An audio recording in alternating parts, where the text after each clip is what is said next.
Buenos días a todas, a todos, a esta reunión del Seminario Permanente de Investigación sobre la Nueva Epistemología, SPINE, de la Universidad Pedagógica Nacional.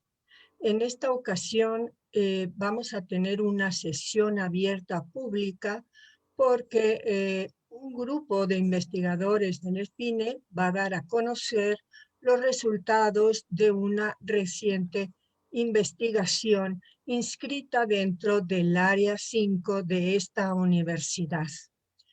Para inaugurar el evento, contamos con la estimable presencia del coordinador del área 5, Fernando Escalante. ¿Qué tal? Muy buenos días. Perdón, Iván Escalante. Está muy bien, dije. Discúlpeme. Es bonito nombre, Fernando. A lo mejor Fernando Iván no suena mal, ¿no? Muchas gracias. Pues es un placer estar aquí nuevamente con ustedes compartiendo esta sesión del Seminario Permanente de Investigación sobre la Nueva Epistemología. Les quiero dar la bienvenida a nombre de la comunidad UPN y de las autoridades de la universidad, por supuesto. A mí me parece que esta sesión pues se trabajará un tema muy interesante, ¿no? Con esta exposición de la investigación que han hecho sobre el cambio epistemológico en 3 funcionarios del gobierno federal.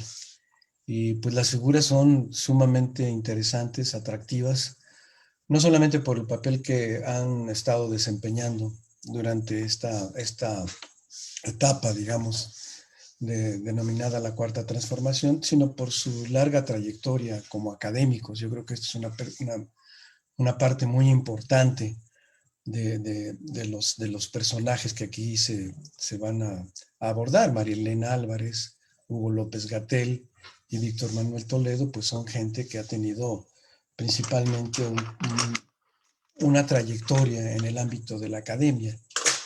Por ejemplo, recuerdo los trabajos de María Elena Álvarez, pues bueno, en relación con lo que ha hecho en la UNAM, en el Centro de Estudios sobre la Complejidad, por ejemplo.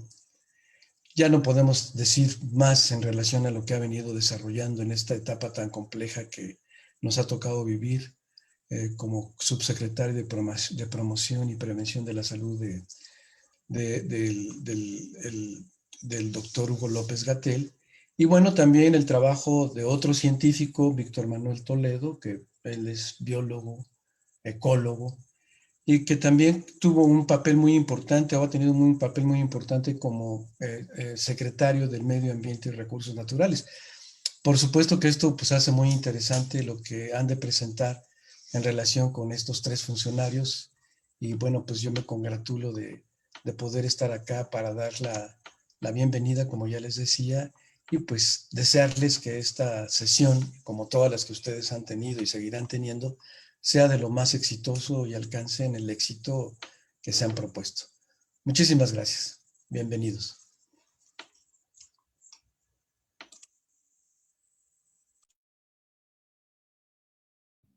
Doctora, su audio.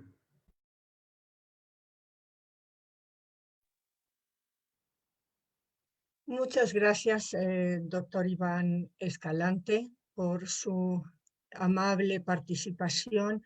A continuación vamos a ir otorgando la palabra a cada uno de los participantes en esta investigación, que hay que decir muy destacadamente que se trata de alumnos tanto de licenciatura, 2, como de maestría, 1, y un alumno de doctorado de la Universidad Pedagógica Nacional, todos ellos coordinados por el doctor Luis Eduardo I.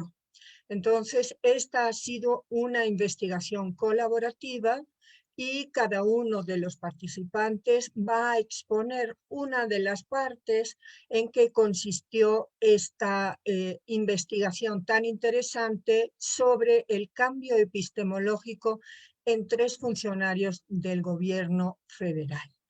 Vamos a dar inicio con la exposición de la tesis central a cargo de Alfonso Luna Martínez. Adelante. Muchas gracias, doctora Pilar María. Les saludo a todos y a todas quienes nos acompañan en esta mañana de 4 de diciembre de 2020. Pues ahora lo que haré es exponer un poco, como lo refirió la doctora, las tesis centrales en torno a la investigación llamada El cambio epistemológico en 3 funcionarios federales del Gobierno de México. Esta investigación se refiere precisamente a María Elena Álvarez Buila Roses, quien es directora del CONACYT, el Consejo Nacional de Ciencia y Tecnología en México. En segunda instancia, a Hugo López-Gatell Ramírez, quien es subsecretario de Prevención y Promoción de la Salud en la Secretaría de Salud también del Gobierno de México, y Víctor Manuel Toledo Mansur, quien fue hasta el 31 de agosto de 2020 secretario de Medio Ambiente y Recursos Naturales del mismo gobierno, del gobierno mexicano. Esta investigación se produce a partir del trabajo del Seminario Permanente de Investigación sobre la Nueva Epistemología, por sus siglas SPINE, que es coordinado por el doctor Luis Eduardo I. Rivas. Este seminario se desarrolla en la Universidad Pedagógica Nacional, Unidad Ajusco. Se trata de una investigación de corte diagnóstico, hermenéutico y analógico, con un carácter de nueva epistemología. Obviamente rescata aspectos de la vida cotidiana y tiene una característica heurística, es decir, estamos por descubrir, o lo que nos propusimos fue descubrir lo que había. Este desarrollo se va a explicar ampliamente en las participaciones sucesivas. Tomamos la investigación, o la investigación se basó en las acciones y expresiones de los funcionarios mencionados, rescatadas de actos públicos, pero también de expresiones públicas contenidas en artículos periodísticos, conferencias, como las vespertinas que da el doctor Hugo López-Gatell Ramírez, sobre todo en versiones estenográficas, comunicados institucionales, como es el caso del CONACYT, boletines y entrevistas, realizadas también en medios de comunicación y en materiales multimedia a estos funcionarios. Como derivación o como resultado de esta revisión, hemos descubierto, y pongo énfasis en la palabra descubierto, y podemos describir y valorar algunas manifestaciones importantes de este cambio epistemológico que nos ocupa, que se definen, otra vez insisto, desde el decir, desde la voz, desde la acción de los propios funcionarios, y nos dan lugar a 4 aspectos fundamentales o principales, que no son únicos, y eso lo aclaro porque, bueno, este trabajo puede dar para mucho más, en relación con lo que estamos hablando, ¿no? Entonces, pues ahora sí me referiré a estos hallazgos, a lo que encontramos, a lo que se deriva de la investigación, aunque aclaro que pueden existir, por supuesto, posteriormente, con más trabajo, ¿verdad? Con mayor investigación todavía que podamos realizar, pues descubrir otras manifestaciones. El cambio epistemológico que nosotros hemos encontrado a partir de lo dicho está caracterizado en 4 aspectos que, por supuesto, en lo posterior, nuestros compañeros van a explicar con mayor profundidad y con detalle. Pero ahora haré solamente referencias generales. En primera instancia, tenemos el concepto de ciencia nueva. Este concepto es una base epistemológica, entendiendo la epistemología y también ese trabajo epistemológico como una base normativa para generar trabajo científico y conocimiento científico, nos empieza a mostrar otra forma de realizar el trabajo de la ciencia en México, con orientaciones específicas hacia ciertos lugares que son el bien común y el beneficio colectivo. Solamente lo menciono así, de manera muy general, posteriormente se mencionará particularmente. Pero no solamente se trata de una forma distinta, de una ciencia nueva, sino de una crítica a la ciencia que ya existía, que se deriva en un trabajo muy particular y muy característico, que nos lleva entonces a descubrir y ahora a mencionar la segunda característica, el segundo elemento que encontramos, que es la ciencia de frontera. La ciencia de frontera que debe de concretarse, y de hecho ya lo hace en el hacer de estos científicos, de los funcionarios que estamos mencionando.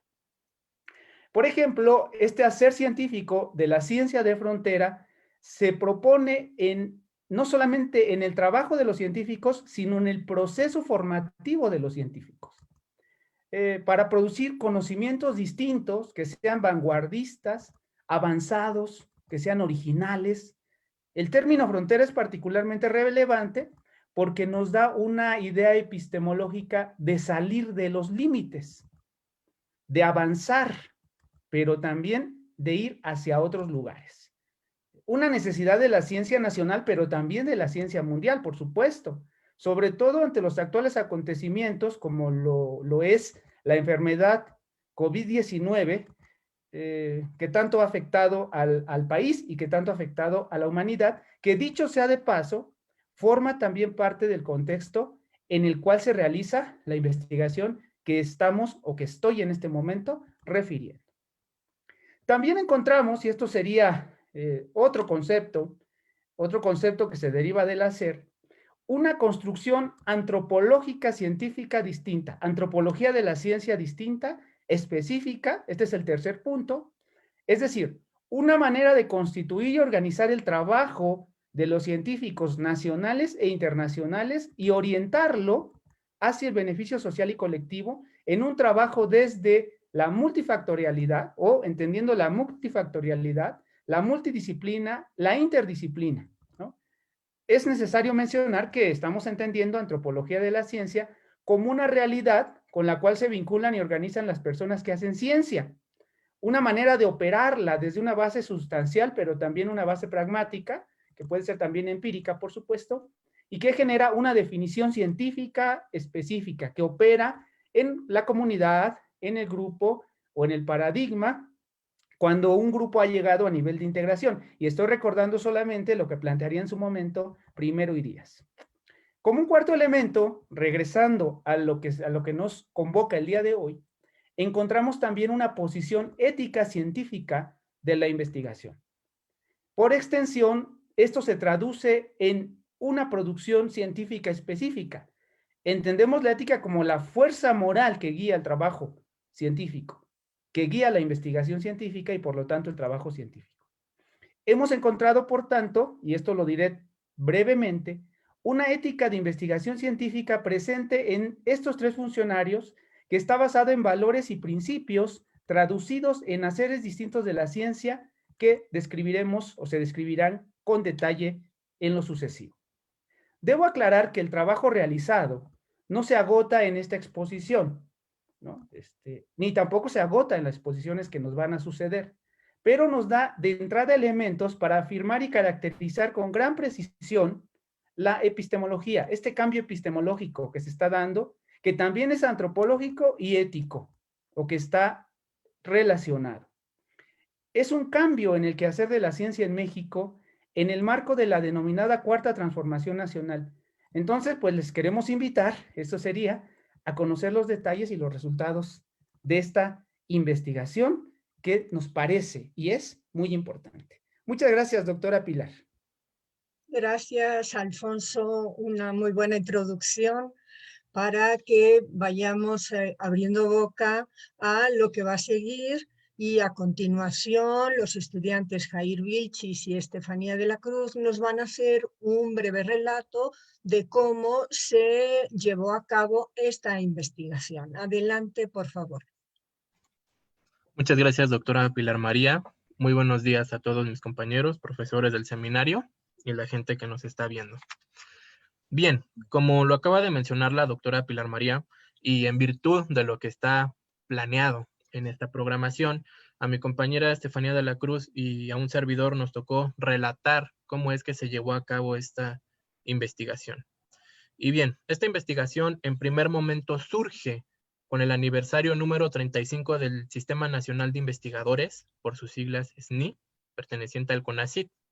En este evento, el doctor Luis Eduardo I. Rivas, como perteneciente de esta institución, pudo asistir y pudo dar cuenta que en el discurso inaugural de la doctora María Elena Álvarez Buila Roses hay ciertos cambios epistemológicos y en la forma de concebir a la ciencia.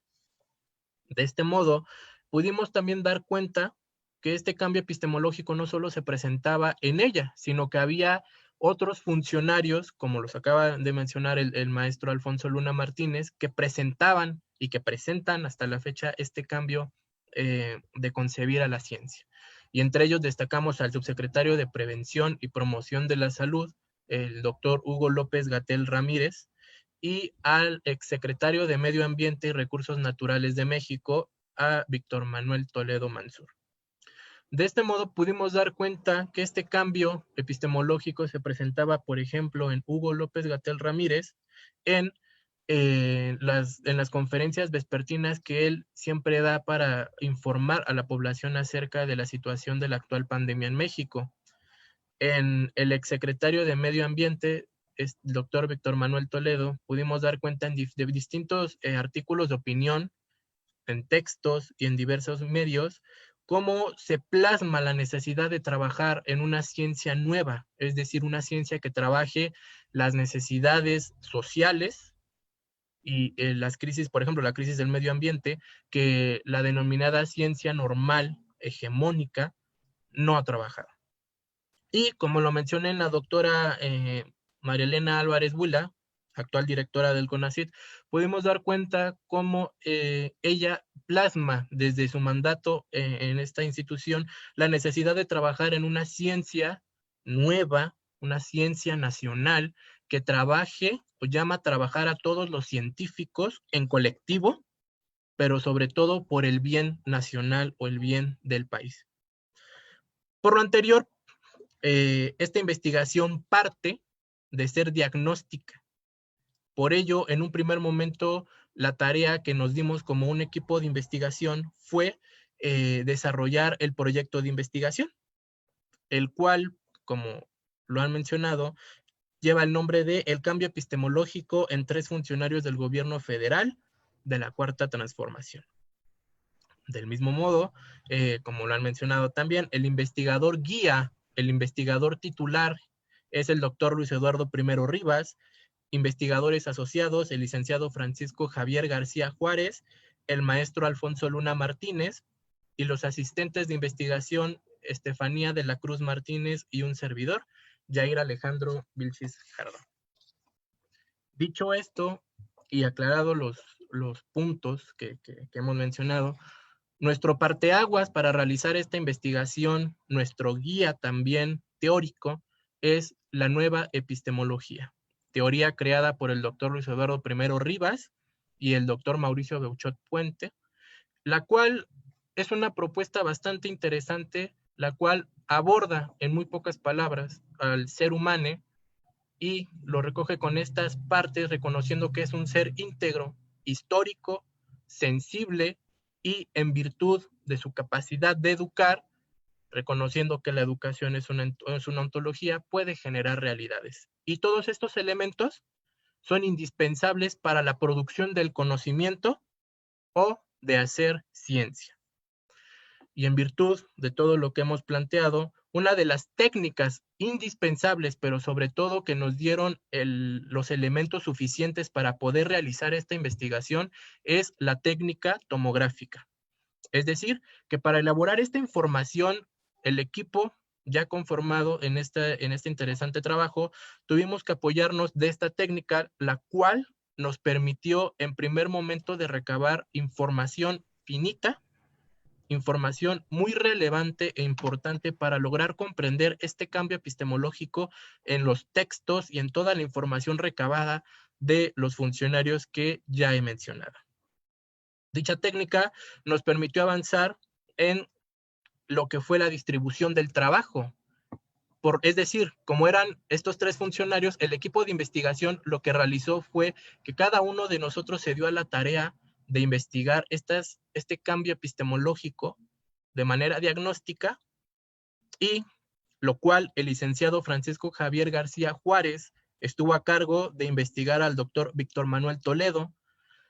El maestro Alfonso Luna Martínez y un servidor estuvimos a cargo de investigar a la doctora Marielena Álvarez Huila Roses, y la asistente de investigación Estefanía de la Cruz Martínez estuvo encargada de investigar al doctor Hugo López Gatell Ramírez. Del mismo modo, nuestro investigador guía, nuestro investigador titular, fue el que nos dio bastante información, el que de manera genérica, proactiva, estuvo dando información, investigando también a cada uno de estos funcionarios en distintos artículos, conferencias y diversos medios que nos permitieron llegar a estos primeros resultados. Pues como lo mencionó el maestro Alfonso Luna Martínez, esta investigación no solo puede acabar en esto, sino puede dar para más y seguirá dando para más.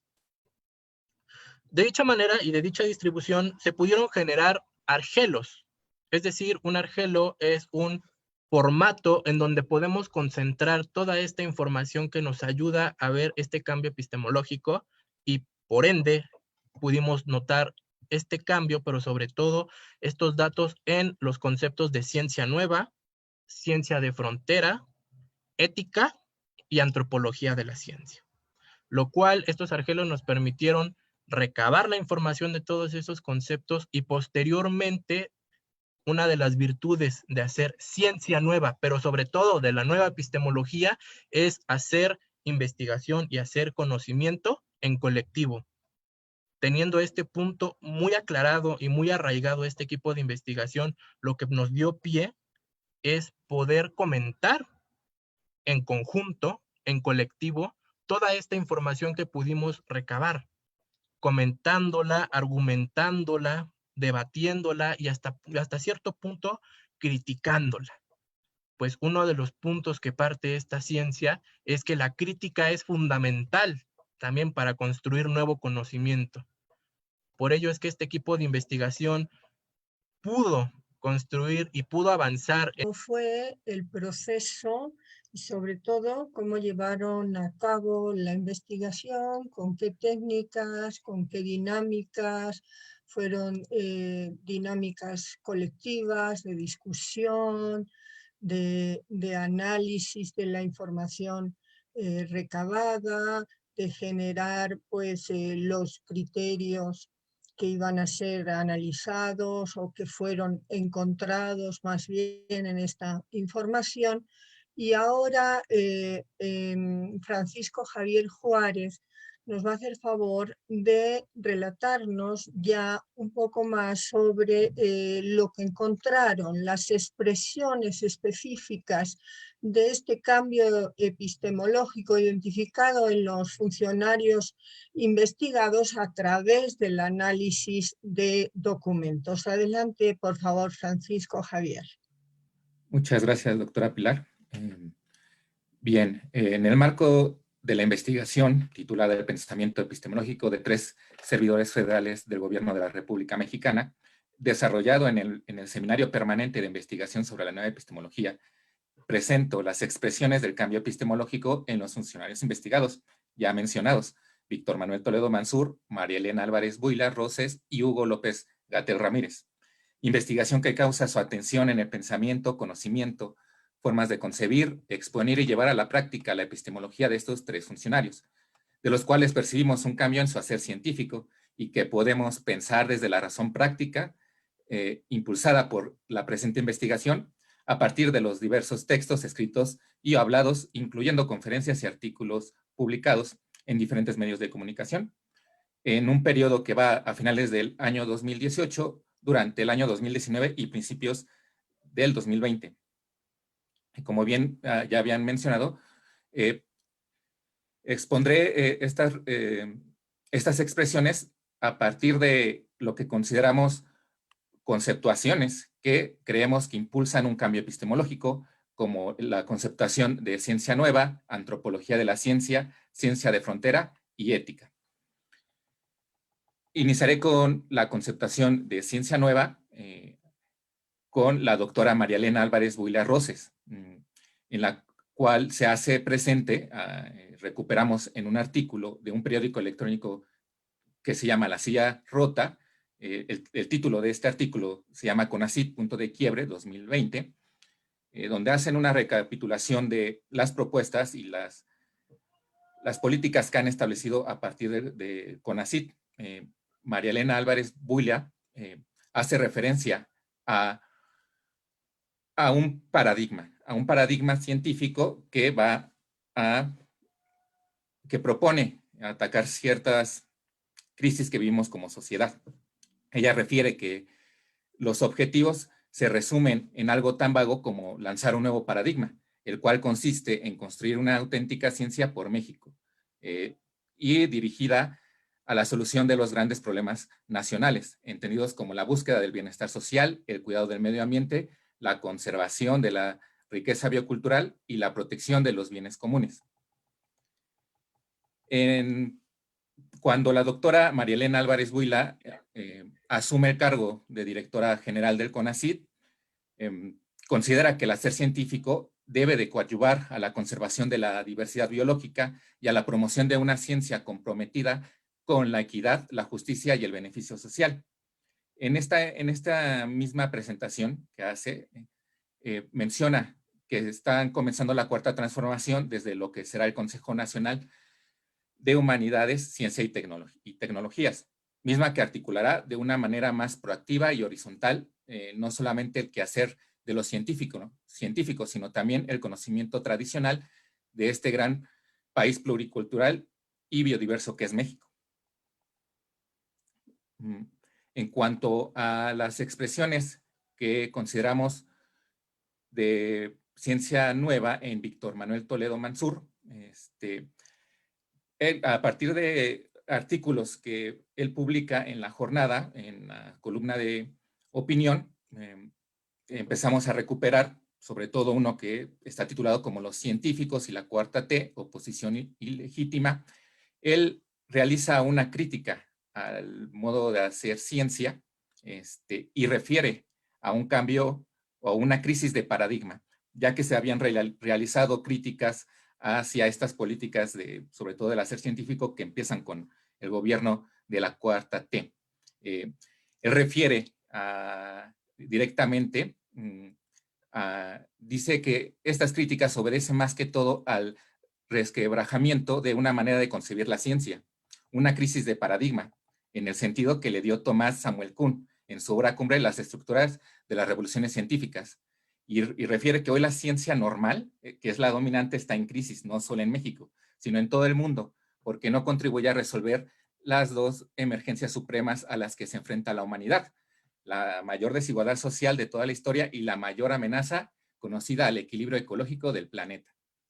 Así, propone en un artículo que titula Fracasos e irracionalidades de la ciencia en México, en la jornada 2019, menciona que hoy requerimos con urgencia de otra ciencia y tecnología capaz de remontar tanto la mayor desigualdad social de toda la historia como la mayor amenaza al equilibrio ecológico del planeta. Ello cuestiona falsas ideas de que como más ciencia es sinónimo de progreso y deja sin sustento a un dogma mayor, que el trabajo de los investigadores es por definición normalmente bueno. En cuanto al doctor Hugo López-Gatell Ramírez, podemos observar, o más bien descubrimos que las conceptaciones de ciencia nueva no es claro, no las menciona de manera explícita. Sin embargo, podemos encontrar de manera implícita en este funcionario la conceptuación a partir de las conferencias que ha estado dando vespertinas sobre el COVID-19. En cuanto a ciencia, él refiere que en general es muy positivo cuando la sociedad tiene acceso a la información. Puede ser información analizada, como la hacemos en las conferencias de prensa, pero también, y esto es inusual, de hecho es único en la historia de la salud pública en México, abrir esta información por medio de las conferencias a la sociedad mexicana. Y también refiere que la construcción de conocimiento es la crítica. Menciona, siempre es útil la crítica, es la manera en que construimos la sociedad, la ciencia y el conocimiento. Esto lo menciona en una entrevista del 11 de agosto del 2020. estas conceptuaciones de ciencia nueva, las cuales la propuesta de una ciencia nueva requiere de una práctica científica distinta a la anterior, que consideramos como antropología de la ciencia.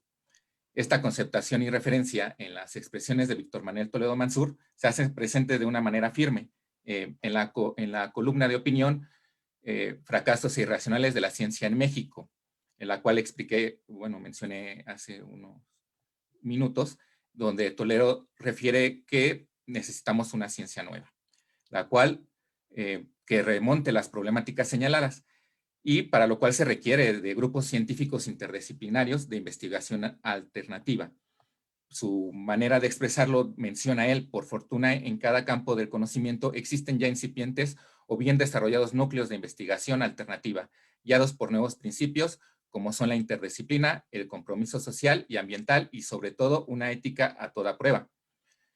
Toledo retoma en el año 2020, en la opinión titulada Pandemia, Ciencia y Política, una defensa de la Cuarta T, de la siguiente manera: en México, con la Cuarta T, llegó al poder una nueva generación de científicos críticos, comprometidos social y ambientalmente, los cuales trabajan en varias de las oficinas y dependencias en temas tan variados como la salud, el ambiente, el agua, la conservación, la energía renovable, lo forestal, la agricultura ecológica, la cooperación, la gobernanza, la pedagogía. Y hace una referencia al papel fundamental de la investigación científica en la batalla contra el COVID-19, la cual está fuera de toda duda.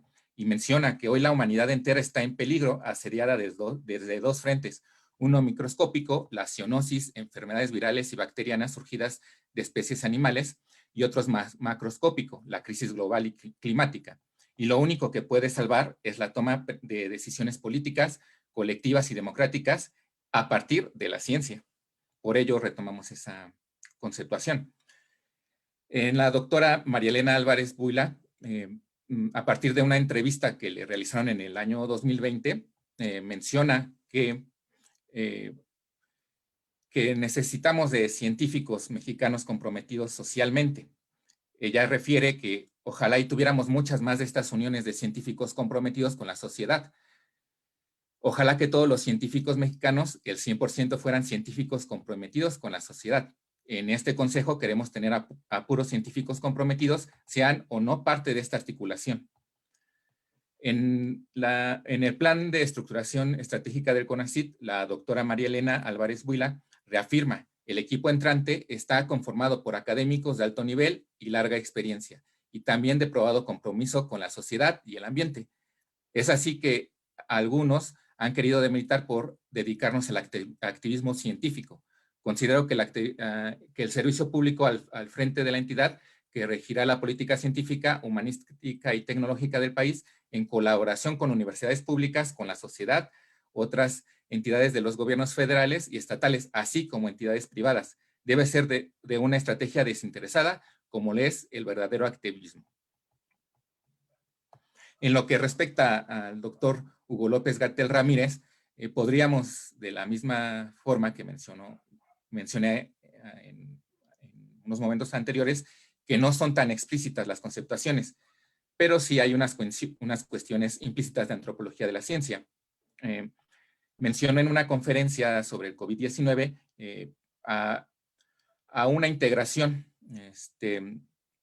sobre alimentación y salud para la prevención de obesidades que retoman del sexenio pasado y ahora las vuelven a utilizar. Menciona que este documento científico, como la guía técnica necesaria, con algunas ampliaciones, algunas modificaciones y un cambio de enfoque que ha ampliado la vinculación de los temas de salud, nutrición, con los temas de ambiente y agricultura, que esa es la vinculación que él hace.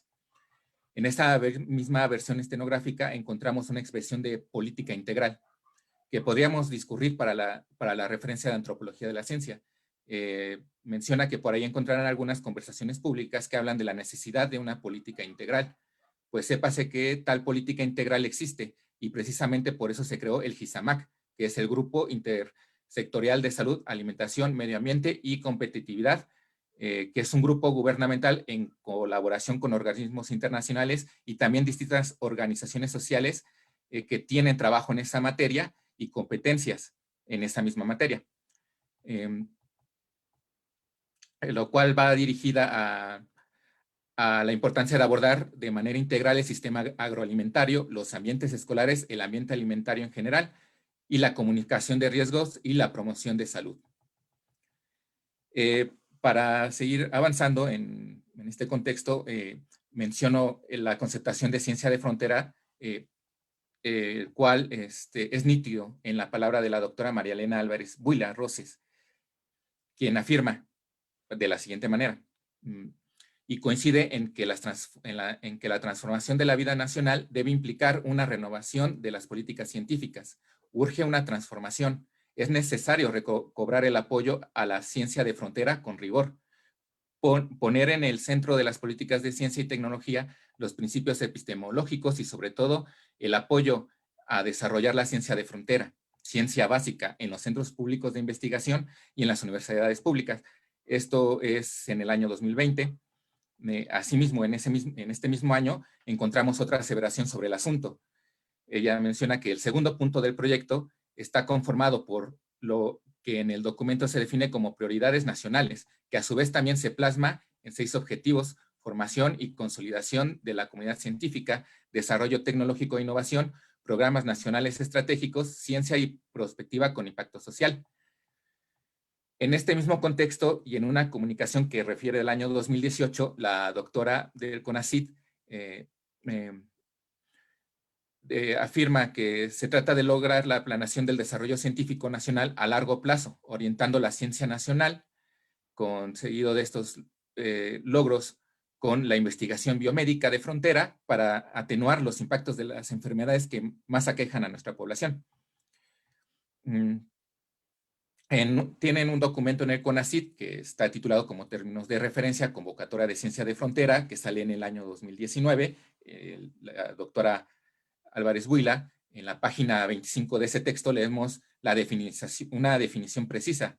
Menciona que ciencia de frontera refiere a conocimiento de vanguardia, que se encuentra en el punto más avanzado, adelantado a los demás, junto a otra definición, conocimiento transformador, que se da cuando en ciencia aparece un cambio radical en las hipótesis específicas, en la problemática o en ambas. Para redondear, recuperamos otra precisión, conocimiento original, que tiene el carácter de novedad. El concepto indagado igual se presenta en el doctor Víctor Manuel Toledo Mansur, en un artículo de rebeliones que está titulado como Rebeliones Ciudadanas y Cambios de Civilización en el año 2019, el cual escribe: estas 3 situaciones no son, sin embargo, sino los síntomas de un proceso mayor, la crisis de la civilización moderna, industrial, tecnocrática, patriarcal y capitalista, donde una minoría de minorías explota por igual el trabajo de la naturaleza y de los seres humanos. Una tesis que no dejamos de señalar y de argumentar desde hace 2 décadas. Menciona que han lanzado un libro que está titulado como Los civilizacionarios, repensar la modernidad desde la ecología política. En él mencionan que deberíamos visualizar la crisis como civilizatoria y ya no como la de un sistema económico o político, ya que esto nos permite ponderar una dimensión completamente nueva del cambio o la emancipación social, porque obliga a revisar los métodos y enfoques del análisis y dota al analista de una perspectiva histórica de largo aliento. En lo que refiere a la ciencia de frontera, menciona que no se puede dejar de señalar estas rebeliones ciudadanas, surgen a la par que aparecen nuevas contribuciones editoriales o cinematográficas del pensamiento crítico, amplificadas y extendidas por los sistemas de información y comunicación masivos, que a la par también se da con los movimientos sociales que estuvieron surgiendo a lo largo del 2019. Y en suma refiere que tras los inicios del caos se descubren tomas masivas de conciencia social y ambiental y nuevos avances en el pensamiento emancipador que apunta que seguimos avanzando a pesar de todo. También hace una crítica al gobierno de la Cuarta T en un artículo que está titulado en el año 2019, La Cuarta T, Política para la Vida o la Muerte. Encontramos una frase referida en el contexto rastreado, donde igual reaparece su tesis de largo plazo histórico. Él refiere que el nuevo gobierno está obligado a enfrentar y a tomar una posición diáfana sobre estas batallas territoriales, cada concesión tácita que la Cuarta Transformación hace a los proyectos de muerte del logro industrial, tanto en su versión corporativa como estatal, devela una carencia de visualización de largo plazo, pues estamos ya ante un desafío de escala civilizatoria, en la que se está jugando no solo el destino de un sistema social, sino de todo un modelo de concebir el mundo y la especie humana misma. Por tanto, no se puede sacrificar a las comunidades tradicionales otra vez en aras del progreso y el desarrollo de la nación, haciendo una vinculación de los diferentes saberes. En el doctor López-Gatell tenemos también algunas contribuciones a esta conceptación.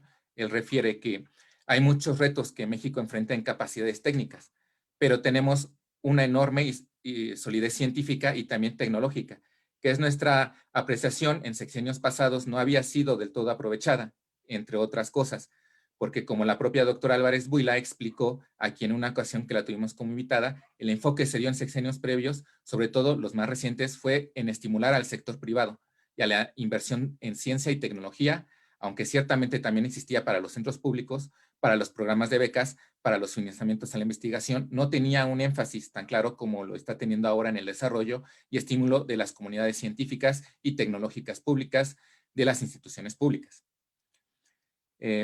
Tenían una inquietud de si podíamos tener ventiladores, refiriéndose a lo del COVID-19, menciona desarrollar ventiladores, fabricarlos en México.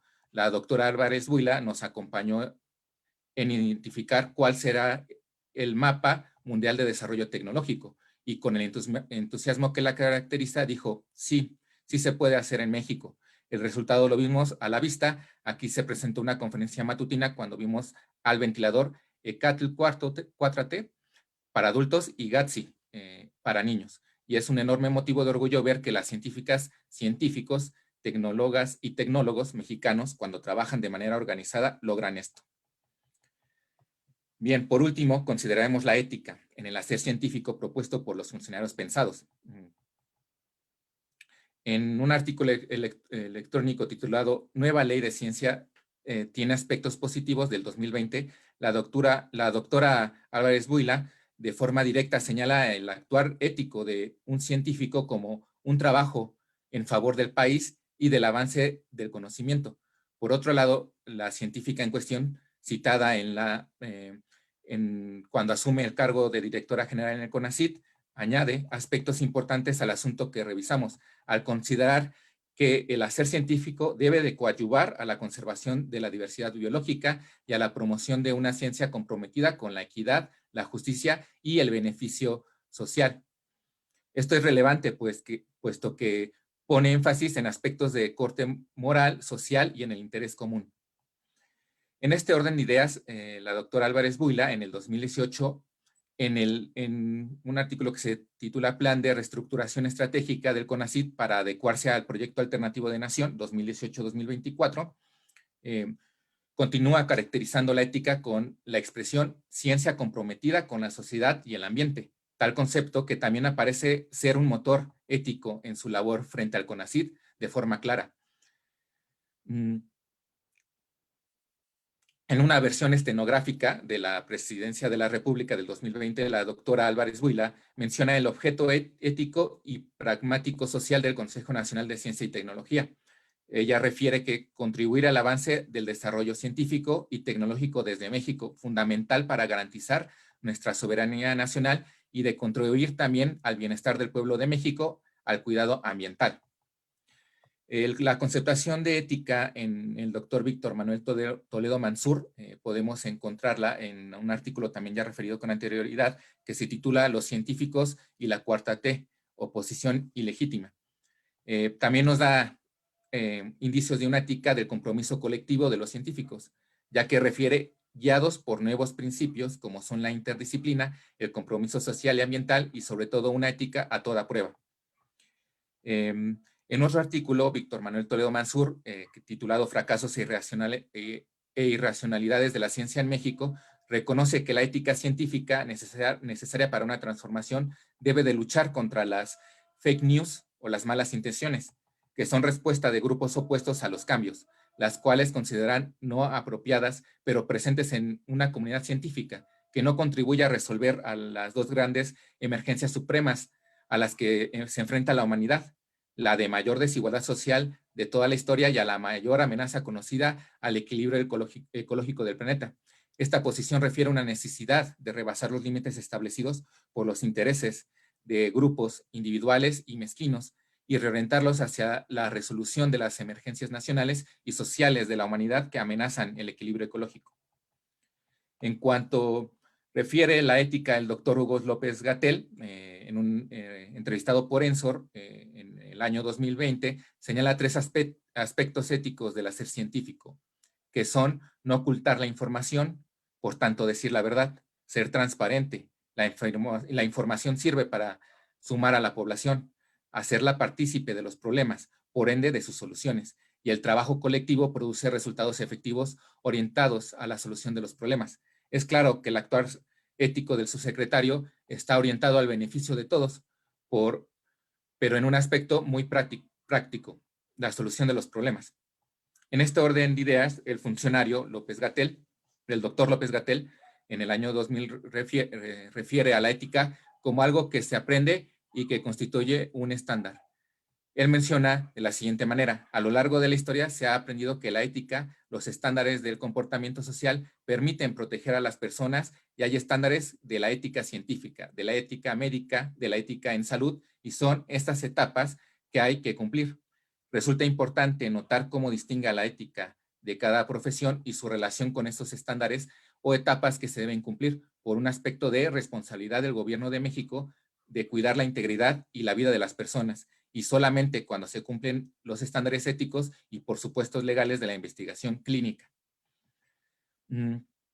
Por último, ya para concluir mi exposición, reflexiono que es posible reflexionar en un cambio epistemológico a partir de las propuestas que se realizan en el carácter científico del que se trate, como podemos constatarlo a partir de la investigación presentada, la cual nos permite cavilar las expresiones que realizaron en su momento y contexto los funcionarios pensados.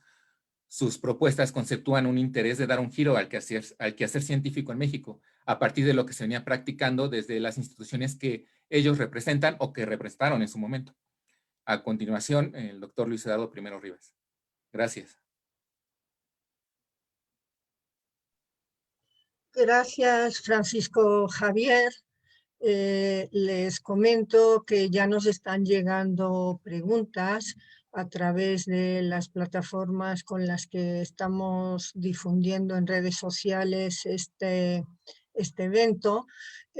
Sin embargo, vamos a darle primero la palabra al doctor Luis Eduardo Primero para que presente las conclusiones de esta incipiente investigación y las vincule directamente con este movimiento de la nueva epistemología que se ha estado analizando ya por varios años aquí en el seminario de la Universidad Pedagógica Nacional. Entonces pueden seguir expresando sus preguntas o dudas y después de la intervención del doctor Primero haremos una ronda para que se contesten estas inquietudes. Adelante, doctor. La verdad es que comienzo hablando con muchísimo gusto porque efectivamente, como Pilar María acaba de decir, esta investigación es incipiente en cuanto puede dar mucho más. El asunto es que como investigación diagnóstica nos dimos a la tarea de buscar lo que ya se ha revelado con mucha precisión por los participantes de la investigación y mucho más que la concentración en cuanto a conceptos. Ciencia nueva, ciencia de frontera, antropología de la ciencia y ética. Encontramos mucho más. Sin embargo, teníamos que elegir un método de exposición y nos concentramos en estos 4 conceptos que son especialmente relevantes. Entonces, ¿por qué son relevantes? Uno, muestran el cambio epistemológico de estos tres funcionarios. Pero cambio epistemológico frente a qué? Evidentemente, la manera de hacer ciencia en el periodo neoliberal. Ese es el punto de referencia inmediato, porque justamente la Cuarta Transformación Nacional Mexicana tiene como horizonte de crítica y de referencia el periodo del neoliberalismo, es decir, los últimos 40 años. Y eso es bien importante porque en el neoliberalismo sobre todo se va a llegar a construir una ciencia que, si citáramos a Toledo Mansur, que sigue a Thomas S. Kuhn, sería una ciencia convencional, es decir, la hegemónica en el neoliberalismo. El asunto es que justamente estos conceptos son comunes en los tres funcionarios investigados. Por lo tanto, nos están perfilando la propuesta y la realización de una nueva manera de hacer ciencia, que corresponde precisamente a los cambios históricos sociales. Es muy relevante mostrar que, si bien acabo de afirmar que el mundo de referencia de la Cuarta Transformación es el neoliberalismo, el cambio epistemológico de los tres funcionarios no se vincula solamente con esto, sino precisamente con que la obra citada de Kuhn, La estructura de las revoluciones científicas, se publicó en 1962. Y entonces Kuhn, desde hace este montón de tiempo, ya estaba considerando un cambio epistemológico hacia una nueva forma de hacer ciencia. Y aquí hay muchas referencias en Kuhn para poder sistematizar esto. El asunto es que no solamente Thomas S. Kuhn, a mitad del siglo XX, dio las pistas para una nueva ciencia, sino que se sistematizaron de otras maneras, como por ejemplo el aporte de una escuela que la conocemos como la Escuela de Palo Alto, California, liderada por Bateson, Gregory Bateson, que es antropólogo, filósofo y un intelectual muy relevante, que él va a ser el primero en comenzar a pensar con la influencia cibernética en una ciencia que él llama ecológica o integral u holística o especialmente sistémica, cosas que siguen presentes en este momento. Sin embargo, a Bateson se lo conoce poco, pero él creó justamente la tesis de la unión sagrada entre el mundo de la naturaleza y el mundo humano. Entonces, desde Bateson se comienza a pensar un cambio epistemológico muy relevante.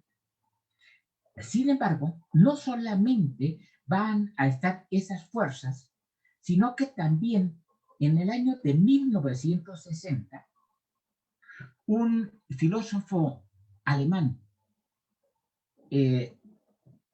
Gadamer, va a publicar su libro Verdad y Método, que se va a constituir en una crítica al positivismo, como ha sido criticado por Kuhn, como ha sido criticado por Bateson, y Gadamer va a aportar y su obra va a generar lo que se va a llamar la hermenéutica filosófica. Entonces sería el tercer gran elemento de fuerza de cambio epistemológico. Luego, en esas mismas épocas, se comienza a aparecer la epistemología feminista. Y las mujeres también han hecho ciencias, pero han sido excluidas. y van a buscar un espacio y un lugar en el hacer científico y van a hacer toda una serie de cambios epistemológicos. Y estoy haciendo una pequeña síntesis para mostrar que este es el cuarto factor de cambio epistemológico. Pero hay un quinto, y es el último, y que va a ser muy, muy relevante. En el año de 1948, finalmente, gracias a la gran gestión política de Mahatma Gandhi, la India se libera del dominio inglés. Y esto produce justamente que los intelectuales hindúes comiencen a pensar que así como hubo una liberación política, se tiene que dar una liberación intelectual de la cultura impuesta por Inglaterra. Y este tipo de intelectuales, junto con intelectuales del Caribe, de África y de América Latina, van a llegar a conformar un movimiento que se llama el postcolonialismo. Entonces, el postcolonialismo, como este impulso de liberación cultural e ideológica, va a generar un movimiento internacional que va a estar presente en el cambio epistemológico. Si uno suma todas estas cuestiones, entonces va a encontrar fuerzas conceptuales, culturales, simbólicas y sensibles que van a permitir pensar que existe una nueva epistemología. Y esto fue lo que se nos ocurrió a el gran filósofo mexicano, latinoamericano y mundial, Mauricio Beuchó Puente, con base en el Instituto de Investigaciones Filosóficas de la UNAM, ¿sí? En el año 2011 se nos ocurrió juntar todas estas cuestiones y pensar que había una nueva epistemología. Y publicamos para el año 2012 el libro Perfil de la Nueva Epistemología, donde se hace un recuento de todos estos cambios y se va a mostrar precisamente todo lo que se estaba fraguando en estos comienzos de la segunda mitad del siglo XX y que va a aflorar comenzando el siglo XXI y va a permitir pensar una nueva manera de conceptuar y hacer la ciencia, que va justamente a buscar toda una serie de modificaciones, no solamente en el hacer la ciencia, sino en conceptuarla y significarla, y esto nos va a dar precisamente la posibilidad de conceptuar una nueva epistemología que la comenzamos a desarrollar desde esa primera publicación en el año 2012, y luego, afortunadamente, en la Universidad Pedagógica Nacional de México, se comienza a significar bien el libro. Las autoridades de aquel entonces me permiten dar una conferencia magistral en uno de los eventos y después me piden que funde un seminario permanente de investigación sobre la nueva epistemología. Comenzamos a trabajar justamente en el segundo semestre del año 2013. Y a partir de eso, existimos hasta ahora y creciendo de manera interinstitucional e internacional y siendo justamente, como lo dijo Estefanía, un semillero de investigadores que está dando muchos frutos. El asunto es que la nueva epistemología va a plantear precisamente la idea de ciencia nueva, siguiendo a Kuhn, pero siguiendo estos resultados que acabo de decir. Cuando nosotros ya hacemos la investigación sobre los tres funcionarios, ellos definitivamente están hablando de lo mismo. Creo que no han conocido hasta ahora la nueva epistemología, ni el SPINE, Y eso es muy bueno, porque nosotros sí los encontramos a ellos y nos damos cuenta de que afortunadamente funcionarios tan importantes y en un momento histórico tan relevante coincide con lo que hemos venido haciendo. Entonces eso puede crear una sinergia y una alianza, porque la otra cuestión que hemos estado trabajando es con el término conocimiento de frontera.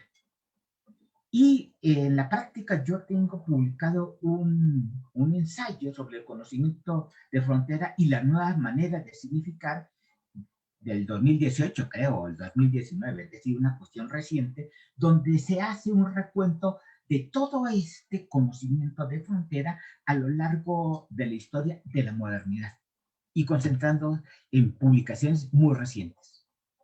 Luego, hay una cuestión que influye decididamente en la nueva epistemología, que es el aporte de una gran mujer científica finalmente residente en México, que es Larissa Agler-Lomnis.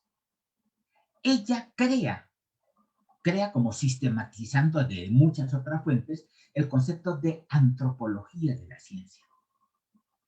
Y la antropología de la ciencia es la manera como se unen los que hacen ciencia para organizarse en grupos de trabajo, en comunidades de científicos y, de ser posible, si sigue creciendo el grupo, a su inserción en un paradigma. Sin embargo, siempre van a ser unión de personas. Por eso es antropología. Pero como es una antropología que une a quienes hacen ciencia, entonces Larissa Agler-Lomnis investigó muy bien lo que sucede en cómo se forman los científicos en México. De hecho, es el título de uno de sus libros. Y la integración de todos estos procesos hasta llegar a la formación de la ciencia o del trabajo científico. Es muy importante en este contexto llegar a distinguir que un grupo científico es distinto a un grupo académico y un grupo académico es distinto de un grupo escolar.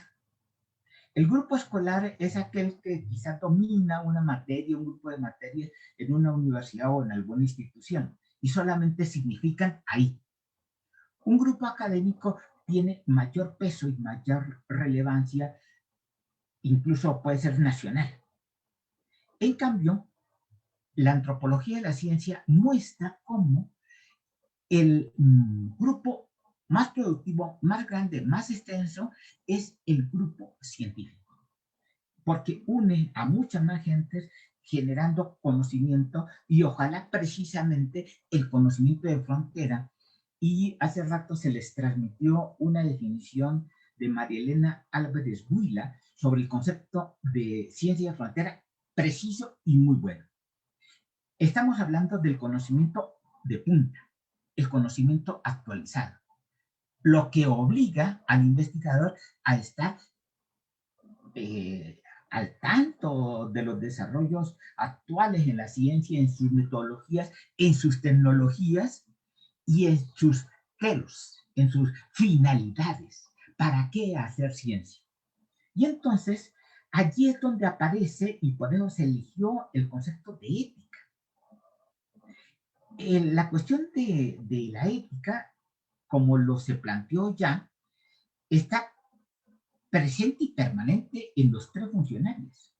Y el que más tiene significado en ética es Hugo López-Gatell.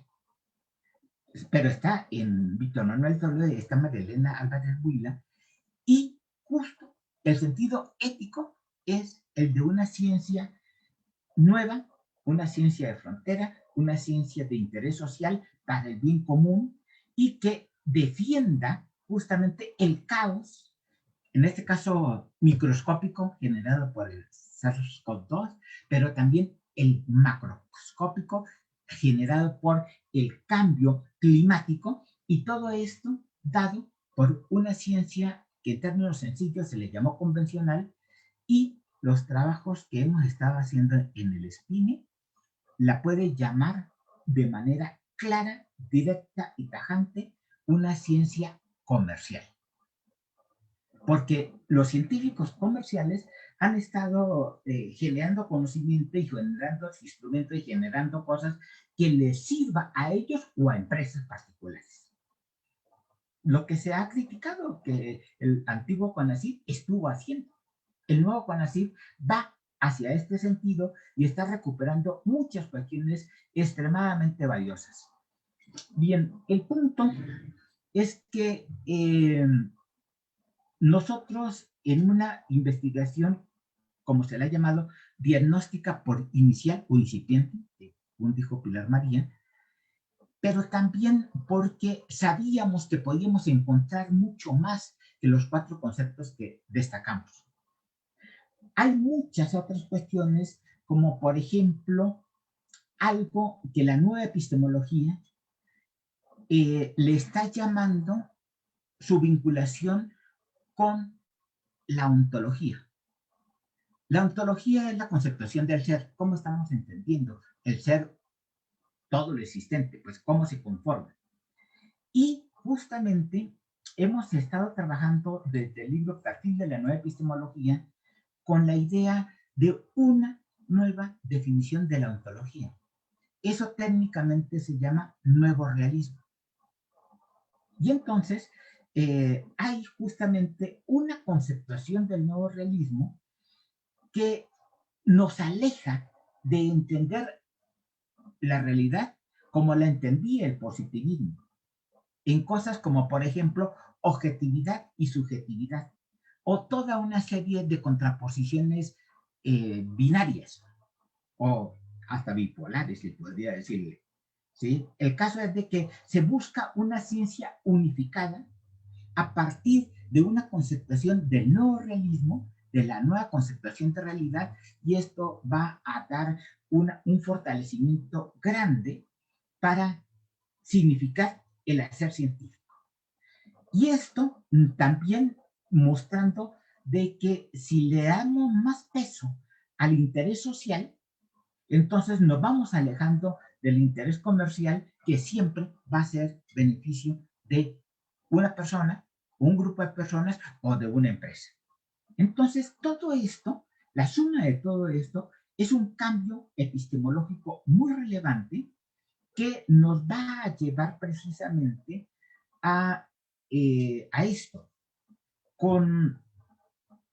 Me reuní el miércoles con Mauricio Beuchón para entregarle un libro que me llegó a mí porque estamos vinculados con una editorial que lo acaba de publicar, que es este libro, Crítica o Teoría del Conocimiento, el realismo analógico.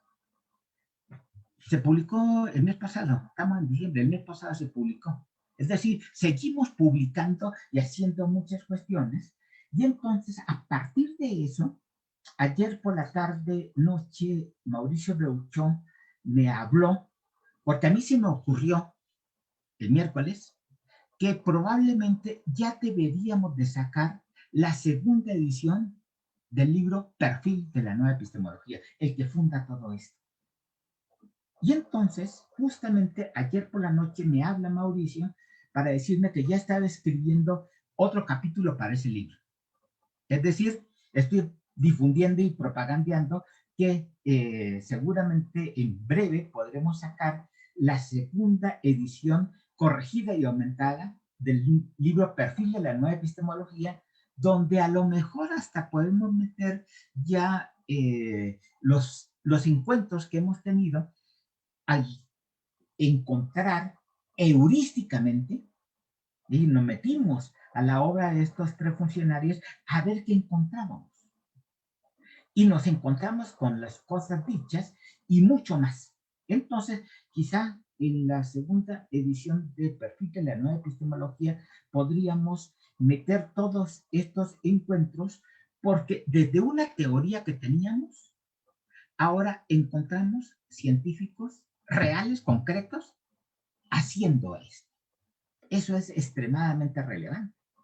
Es decir, el cambio epistemológico que pensamos desde Kuhn, Bason, Gadamer, el poscolonialismo y el feminismo se hizo, y es muy importante que lo estamos viendo ahora en científicos concretos.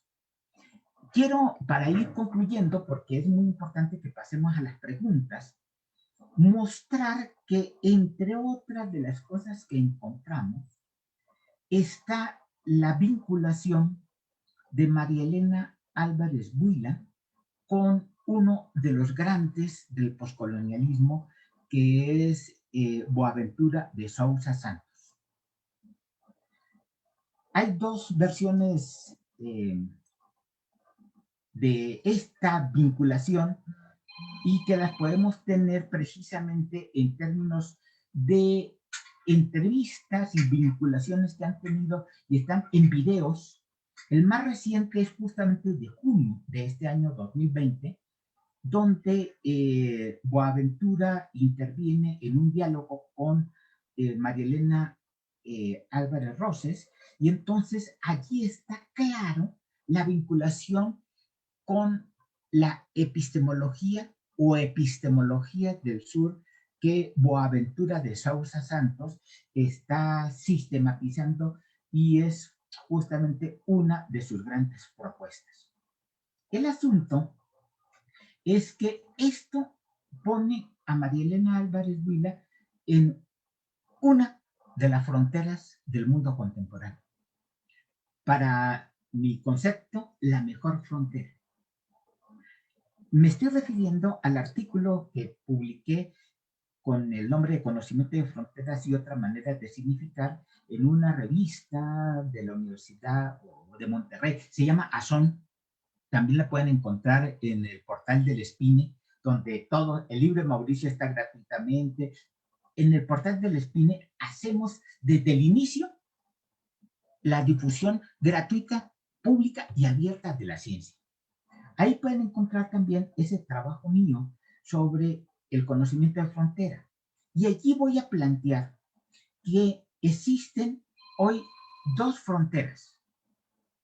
La primera frontera es la frontera occidental. Corresponde al conocimiento de frontera de los países del norte o hegemónicos. Es decir, Estados Unidos y Europa, obviamente Japón, pues todo el mundo eurocéntrico. Y hay un conocimiento de frontera ahí bien importante que también tenemos que conocer. Sin embargo, existe un conocimiento de frontera del sur.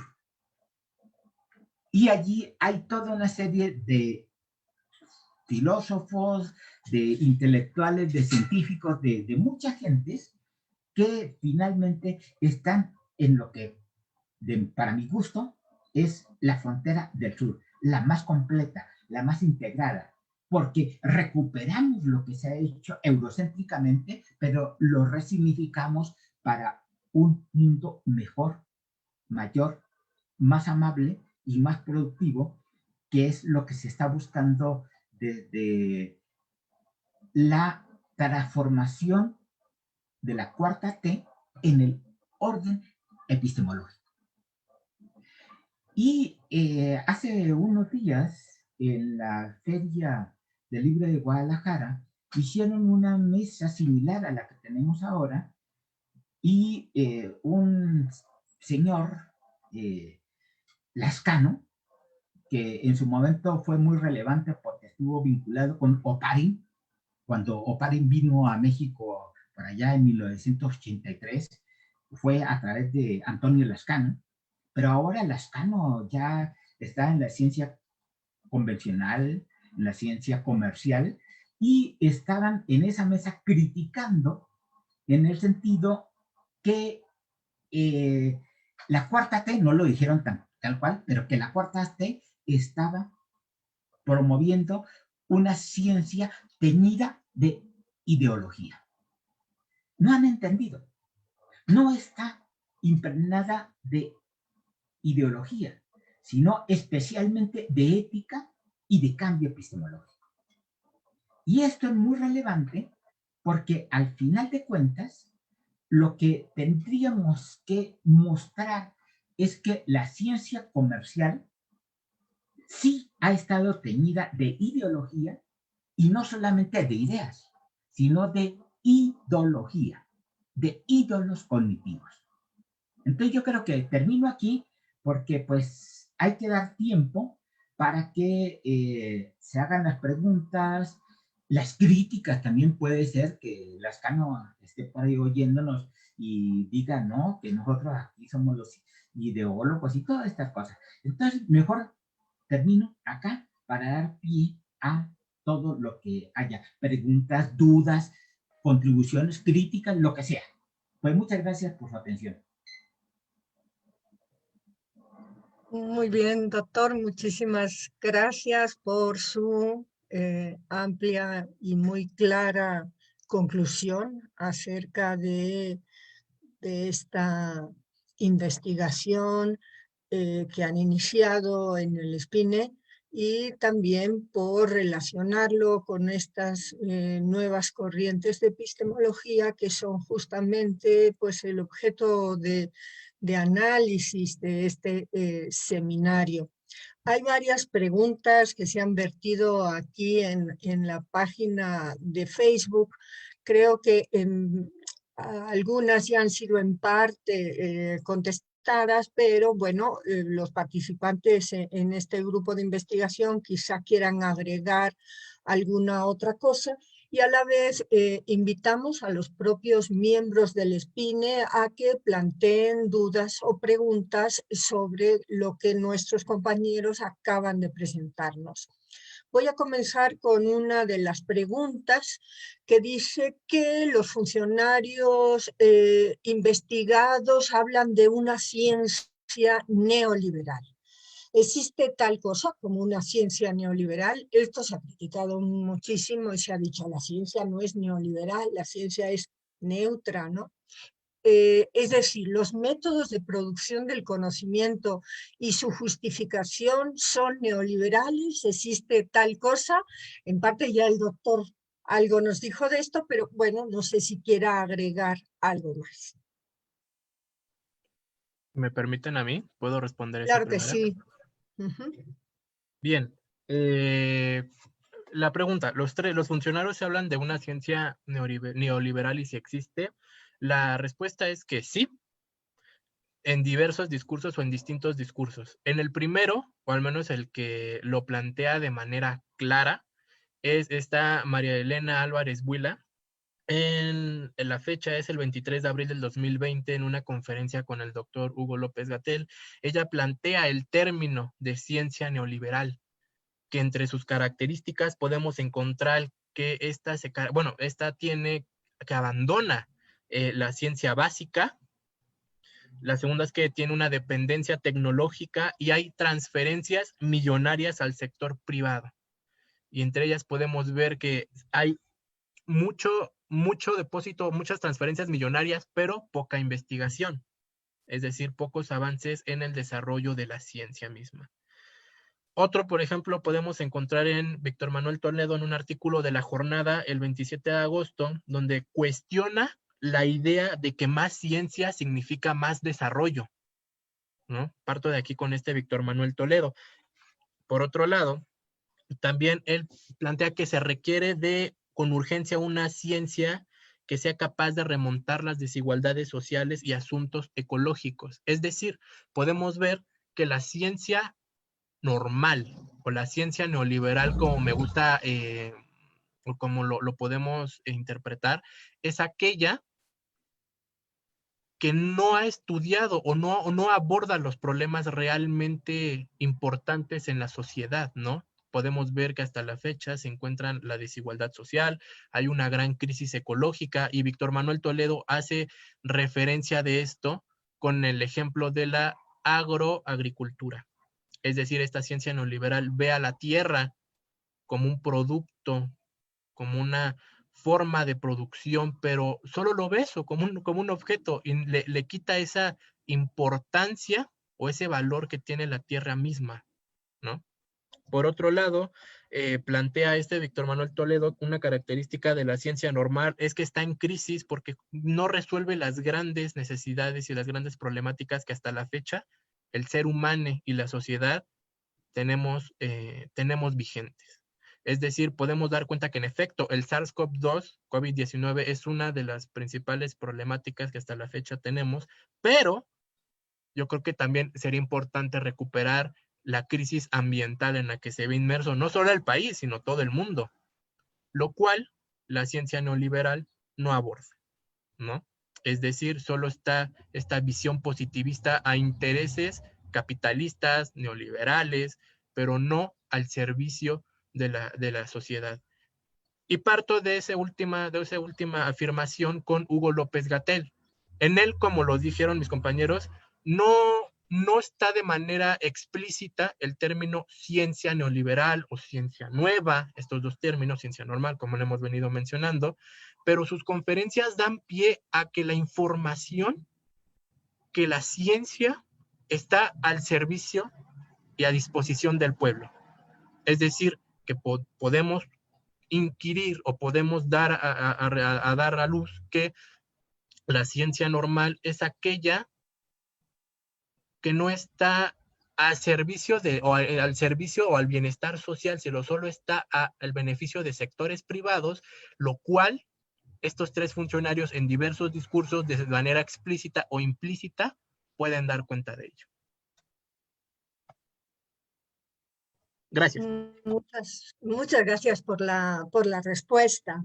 Creo que ha sido muy buena y sobre todo basada en precisamente los hallazgos sobre su análisis documental en estos tres funcionarios. También tenemos una pregunta que dice, hablando de métodos y de justificación. Sí. Perdón, para antes de pasar a otra pregunta. Efectivamente, Yair da una muy buena respuesta de lo que dicen los investigadores. Pero desde ya el propio pensamiento que yo he promovido, hay que responderle a la persona que preguntó que la ciencia hegemónica, fundada en algo que le llamamos positivismo realmente existente, crea la fantasía que la ciencia es neutra, que la ciencia sirve para el progreso y que la ciencia es objetiva. Y son mentiras que nos creímos por muchos años. Y por eso es a lo que se le está llamando ciencia neoliberal, porque la ciencia no es neutra, sino que tiene compromisos sociales. Y ahora los compromisos sociales son con la mayoría. La otra cuestión es de que justo el positivismo realmente existente buscó solo la objetividad. La nueva ciencia busca la realidad. Y en la realidad está lo externo, lo interno y lo histórico. ¿Hacia dónde vamos? Y vamos evidentemente hacia un despeñadero en todos los sentidos, producido precisamente por la ineficiencia de la ciencia neoliberal. Entonces, definitivamente se trata de negar eso, pero si, como estamos en la democracia, cada quien puede seguir pensando de la ciencia como quiera, porque pues, ni modo no podemos imponerle el buen saber. Bueno. Muchas gracias, doctor. Creo que muy esclarecedora también la respuesta. Una disculpa por no darle la palabra antes. No sé si algún otro miembro del equipo de investigación quiera agregar algo más. Puedo hablar. Voy a tomar la palabra un minuto. Gracias, Pilar. Refiriéndome a la ciencia y esto de la ciencia neoliberal y la ciencia que está planteando acá, que es la nueva ciencia, que por extensión pudiera estar relacionada con la nueva epistemología y por supuesto con otros paradigmas, otras maneras de hacer esta. me voy a centrar un poco en los resultados que produce. La ciencia neoliberal, la que se deriva del positivismo realmente existente que ya ha mencionado el doctor primero, tiene o ha tenido ciertos resultados en términos sociales, en los diferentes aspectos que integran a la vida de los países, a la vida de las naciones, ¿no? Por ejemplo, en el asunto de generar desigualdades, de generar concentración de riqueza, abuso del medio ambiente, abuso de los recursos naturales, daños a las comunidades, etcétera. Entonces, este tipo de ciencia ya no puede ser más, o ya no se desea que sea más en la realidad de los países, porque no está beneficiando ya a las mayorías. La nueva ciencia, que inclusive en algunas otras teorizaciones le han llamado ciencia postnormal, en relación con sus beneficios, los beneficios que produce a las naciones y los beneficios que produce en términos de avance de las sociedades. Me parece que esta nueva ciencia, que se caracteriza a partir de los tres funcionarios que estamos revisando y por tanto expresando, es una ciencia que va a beneficiar y que trae beneficios colectivos. Y eso es importantísimo, importantísimo, una necesidad de cambio y de transformación en las sociedades que nos beneficia a todos. Diferencia, ¿no? De ir solamente con el interés de quienes tienen el poder en el sentido más amplio, hacia empoderar a todas las personas a través de la ciencia y beneficiar a todos a través de la ciencia. Hasta allí, muchas gracias. Muchas gracias, Alfonso. No sé si alguien más quiere intervenir. Bueno, entonces pasamos a una segunda pregunta que ya había introducido. Dice, hablando de métodos y justificación, ¿cuáles fueron los suyos? ¿Cómo fue justificada o fundamentada su investigación? ¿Con qué criterios? Quizá Alfonso podría nuevamente intervenir para contestar esta pregunta, porque creo que en su intervención inicial, en cierta medida, ya, ¿verdad?, explicó esto, pero quizá pueda explayarse y, bueno, los demás miembros del equipo después si quieren. Pregunta interesante la que se hace sobre esto de la fundamentación y la justificación. Muy relacionado con lo que se hace en una investigación tradicional, ¿no? Una investigación tradicional se piensa mucho en eso del objetivo, la justificación, la hipótesis, entre otras cosas. Me parece que esto va en otro sentido, distinto, y no porque no tenga justificación o no tenga fundamentación, pero me parece que tiene un carácter distinto. Ya lo habíamos dicho al principio, uno, que es una investigación de nueva epistemología. Es decir, que tiene un interés distinto. Por otro lado, es, bueno, de dar con la realidad, ¿no? De dar con la realidad. En este sentido, por eso se dijo que es heurística. Y eso justifica un poco lo que estamos haciendo porque le da un carácter de pertinencia, uno, con la realidad, por tanto, de pertinencia diagnóstica que nos sirva para seguir adelante, en un conocimiento muy realista de lo que está sucediendo. No es nuestro invento, no es nuestro marco teórico, no es nuestra posición solamente epistemológica, filosófica, sino que estamos partiendo de lo que hay, de lo que se está descubriendo, por eso el carácter heurístico. Y por otro lado, el método, o la metodología, si lo queremos llamar así, es una metodología de punta, y lo voy a decir así, punta de lanza de la metodología. En el desarrollo de los métodos de investigación, bueno, tenemos varios, ¿no? Si hacemos un rastreo de estos métodos de investigación, encontraremos que la hermenéutica, y en este caso, la hermenéutica analógica de la vida cotidiana, que aunque de manera incipiente, ya se dijo así, se está aplicando en este momento, es una metodología de punta de lanza en la investigación, que nos permite conocimientos pertinentes, prudentes, analógicos, adecuados. Entonces me parece que en ese sentido la metodología también es buena y los criterios son esos, dar con la realidad con una metodología potente y adecuada a las condiciones realistas. Allí me quedo nada más. ¿Alguien más que quiera participar? Francisco Javier, adelante.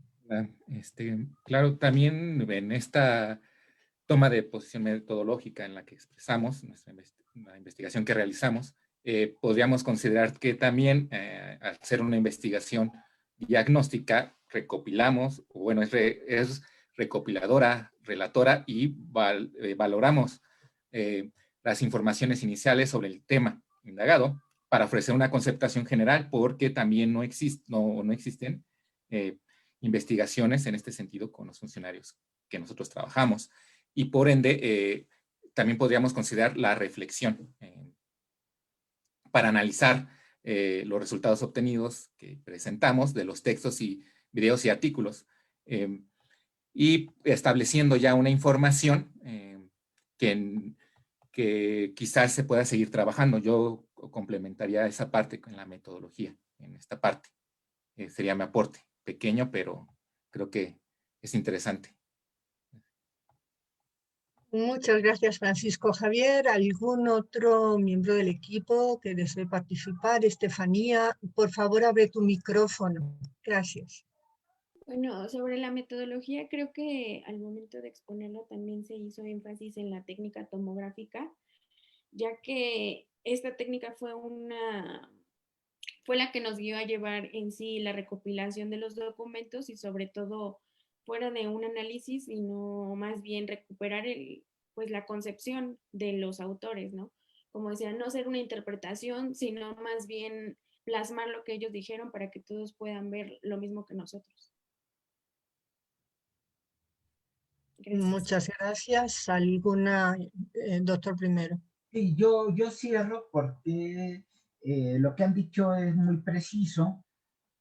El asunto es que justo si estamos pensando en una nueva epistemología analógica, y en el mejor de los casos de la vida cotidiana, entonces se tiene que entender que esto supone nuevos parámetros también metodológicos y tecnológicos. Porque la pregunta que escucho está mucho más afiliada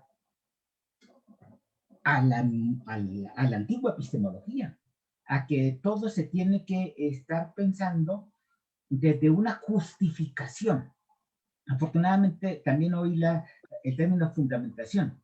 En todo caso, la nueva epistemología tendría una metodología fundada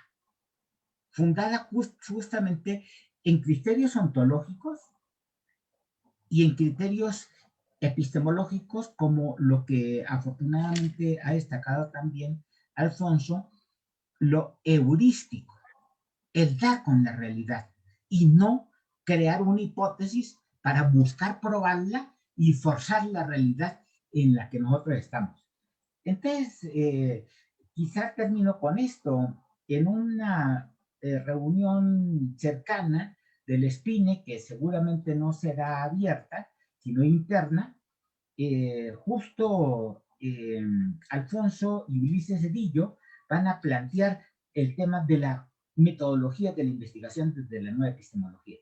Entonces, pues esto es como un abrebocas para lo que en su momento oiremos de estos dos jóvenes. Eso sería todo, porque seguro, espero que haya más preguntas, o si no, las intervenciones directas de nuestra gente. Por ejemplo, a mí siempre me interesa oír a Daniel Oviedo Sotelo, que está en el sur del sur, en Paraguay. Si Daniel quiere intervenir ahora, puede hacerlo. Tenemos todavía 2 preguntas pendientes, pero si Daniel quiere participar ahora, adelante, profesor.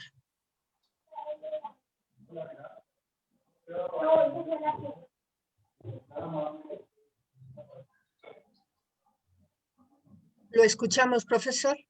Profesor Oviedo.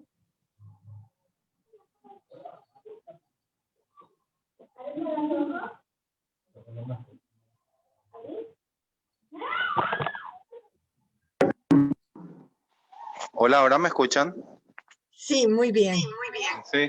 Sí, gracias. No quiero llevar mucho tiempo, solo quería comentar que la realidad de la ciencia neoliberal también la vivimos aquí en Paraguay Y lo peor ha sido que por un desentendimiento entre consejeros del CONACYT aquí en Paraguay, terminó siendo nombrado presidente de CONACYT el representante de la Unión Industrial Paraguaya, que es la conjunción de los gremios empresariales de la industria.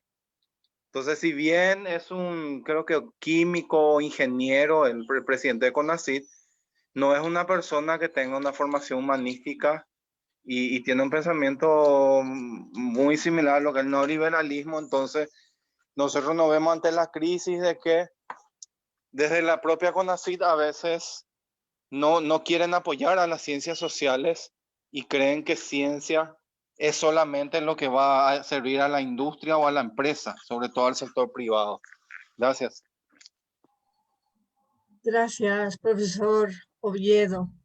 Se ha hablado aquí de colonialismo, de ciencia hegemónica y también de movimientos en contra del colonialismo, poscolonialismo. Y la pregunta que nos hacen es, ¿qué diferencia hay entre poscolonialismo y lo decolonial o decolonialismo? A ver, No sé si... Sí, doctor. Yo voy para dar una respuesta sencilla y pasar a otras cosas. El postcolonialismo es el nombre del movimiento que busca salir del eurocentrismo. Es el nombre de un movimiento. Y por lo tanto es un significado genérico. Dentro del postcolonialismo hay distintos movimientos, tanto prácticos como teóricos, y uno de los que intentan desmontar el coloniaje es justamente lo decolonizador. Esa sería una parte de los movimientos, cuando se trata de desmontar el dominio. Esa sería la cuestión. Entonces, no creo que sea muy complicado entender que una cuestión es general, lo postcolonial, y una cuestión particular, hasta una metodología de desmontar lo colonial con la decolonización. Eso sería, no, pues, esa es la respuesta. Muy bien, ¿alguna otra intervención? Para pasar a una última pregunta que tenemos registrada y desde luego darle voz también a los participantes del SPINE para que hagan comentarios. La pregunta es, por su vocación de que el conocimiento influya en la sociedad, ¿la nueva epistemología puede considerarse o se considera dentro de las corrientes de la epistemología social?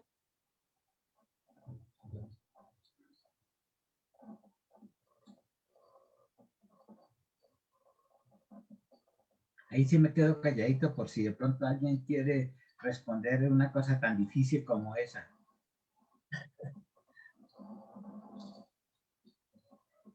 Hasta los que no han hablado podrían hacerlo para que nos ayuden. Miren, Sí, los que no han hablado de hoy.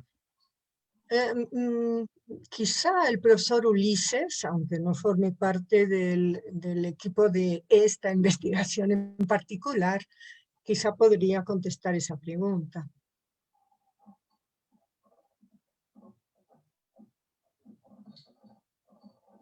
Pero parece que no anda por ahí. Alfonso como que cree, que se ve que se está animando.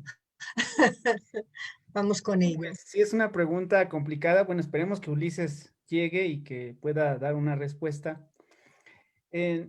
Interesante la palabra esta de vocación de influir en la sociedad. Y no sé si solamente sea de influir en la sociedad, porque tanto la nueva epistemología como la epistemología antigua o la tradicional o del positivismo tenían la intención de influir en la sociedad.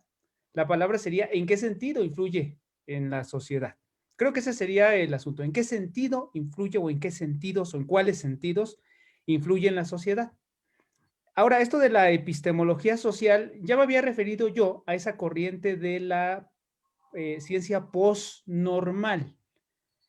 La ciencia debe tener beneficios en la sociedad. Inclusive el cambio, por ejemplo, que se planteó en la época de Kuhn, hacia el giro histórico, por llamarlo de alguna forma, es reconocer que la ciencia se produce en un contexto, ¿no? O que hay un contexto de producción de la ciencia, pero también ahora reconocer que la ciencia tiene efectos particulares en las poblaciones, en las comunidades, en las realidades sociales. Creo yo, y de eso estoy convencido, la nueva epistemología lo que quiere, lo que pretende es un hacer científico en el sentido más amplio, pero también en el sentido más estricto, que se convierta en progreso comunitario, en progreso de todos, en progreso de la sociedad. Desde acá, con una visión postcolonial, ¿no? Una visión postcolonial. Eso es muy importante, es fundamental, y me parece que la pregunta pone énfasis en un punto nodal de lo que se pretende con la nueva epistemología. Y con esta investigación estamos nosotros dando con indicios que nos hacen pensar, suponer que estos tres funcionarios, en el beneficio que se produce a partir de su hacer científico, hay algunos indicios, manifestaciones de nueva epistemología. Pero me parece que entonces es cierto que la nueva epistemología tiene beneficios sociales, o al menos cercanía con las epistemologías de corte social, y en particular me referí a la ciencia o a la consideración de ciencia post-normal. Muchas gracias. Sí, el asunto es que Alfonso hace un buen acercamiento al tema. Sin embargo, mucho más preciso sería el poder conceptuar qué es la epistemología social. ¿Sí? Y esto sería el punto para poder responder si hay vínculos entre epistemología social y nueva epistemología. Entonces, tengo que confesar públicamente que jamás he podido entender la epistemología social. No sé qué sea eso. Pilar María, que sí es experta en epistemología social, me está mostrando que es la epistemología que busca estudiar los efectos de la ciencia en la sociedad. Entonces, a lo mejor en los minutos que nos quedan nos das una microconferencia sobre epistemología social, Pilar María. Y así entendemos todo, y después tú dirás si ves que la nueva epistemología analógica puede estar sirviendo para algo de eso. Se me ocurre, eso sería lo más sensato. Y efectivamente, la epistemología social busca el análisis de cómo el conocimiento producido en el medio científico se transmite de alguna manera a la sociedad, ¿no? Por ejemplo, estas cuestiones que hemos estado viendo de las noticias falsas y demás, cómo el conocimiento que se ha tratado de trasladar, por ejemplo, por el doctor López-Gatell en sus conferencias, de alguna forma ha sido distorsionado y ha llegado a ciertas partes de la sociedad de una forma alterada. Entonces, estos procesos por los cuales la investigación científica busca transmitirse a la sociedad, para beneficio obviamente de ella, pueden sufrir en el camino, ¿verdad? Estos procesos que pueden alterar o lograr su cometido de llegar adecuadamente a la sociedad, ¿no? Para su beneficio. Tenemos una última pregunta aquí anotada, a reserva de las que ustedes también quieran hacer, que dice que ¿cuál es el principal hallazgo de su investigación que más les sorprendió o que como que no esperaban encontrar?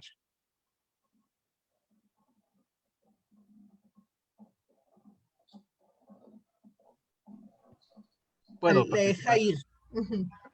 Bien, considero que el principal hallazgo que nos sorprendió es que podemos encontrar este vínculo de nueva epistemología con el cambio epistemológico que han presentado estos funcionarios.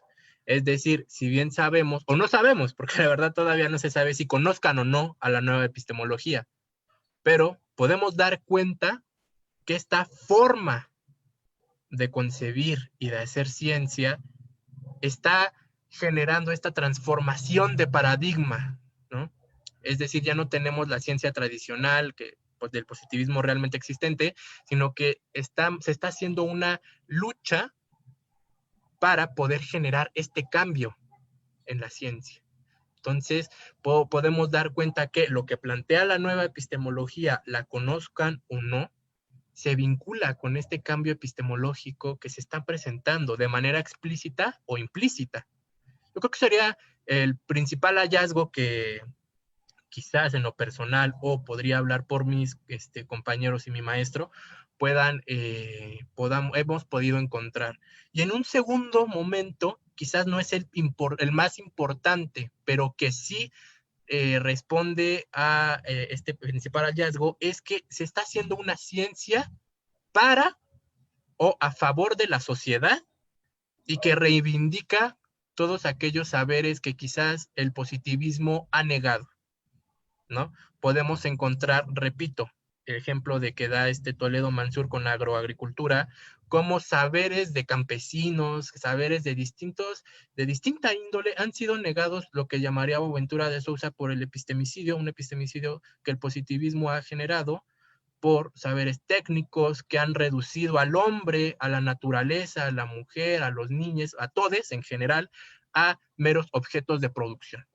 Entonces yo creo que este cambio de hacer ciencia también reivindica el valor de la naturaleza, al que hay realmente una crisis y da cuenta de ello, es decir, no oculta la realidad que se está viviendo y parte de una realidad, da cuenta de esta crisis y trata de resolver. Esa es mi respuesta.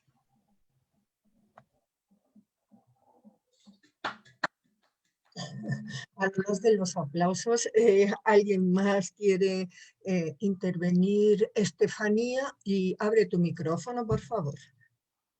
Bueno, considero y concuerdo sobre todo con mi compañero Yair.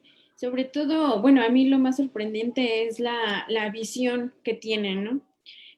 Rescatar a todas estas cuestiones, a todos estos ideales que se han dejado por un lado, entre ellas como a los pueblos indígenas, como también lo mencionaba esta Álvarez Huila, y sobre todo, como dice Yair, no ignorar a la sociedad como tal, no ignorar sus problemas, sino empezar a actuar sobre ellos.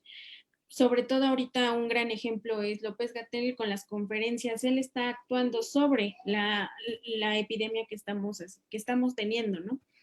Y también marca ese rasgo, ¿qué es lo que nos llevó a tal y cómo podemos seguirlo solucionando? Yo considero que ese pensamiento es esta ciencia nueva, esta nueva epistemología, ¿no?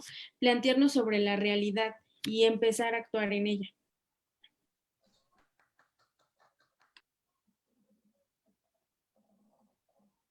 Muy bien, pues... ¿Puedo complementar?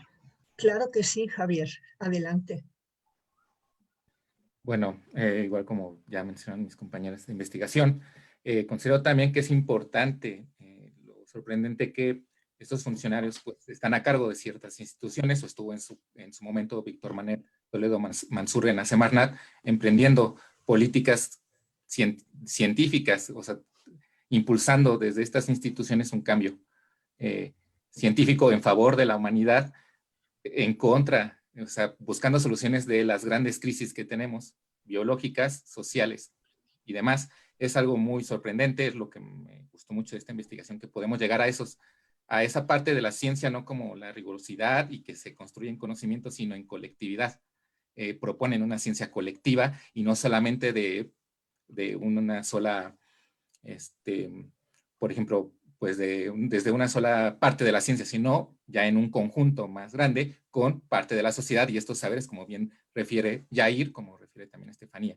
Entonces eso es uno de los grandes aportes que tiene ver desde las instituciones que rigen ciertos sectores como el CONACYT, como la Semarnat en su momento, contra la lucha del glisfosfato, que también desencadenó muchas cosas, que dan evidencia de, al menos Toledo Mansur, llama los infiernos biológicos, lo que provoca la ciencia normal, lo que han estado provocando estos avances, como bien mencionaba el maestro Daniel Oviedo, que es lo que está pasando allá en su país, pero que aquí también hubo políticas y más bien procesos científicos que contribuyeron a lo industrial. Entonces se trata de revertir eso. Es algo importante que creo que nos demuestra la investigación y que nos motiva a seguir más adelante con ella misma. Sería mi aporte.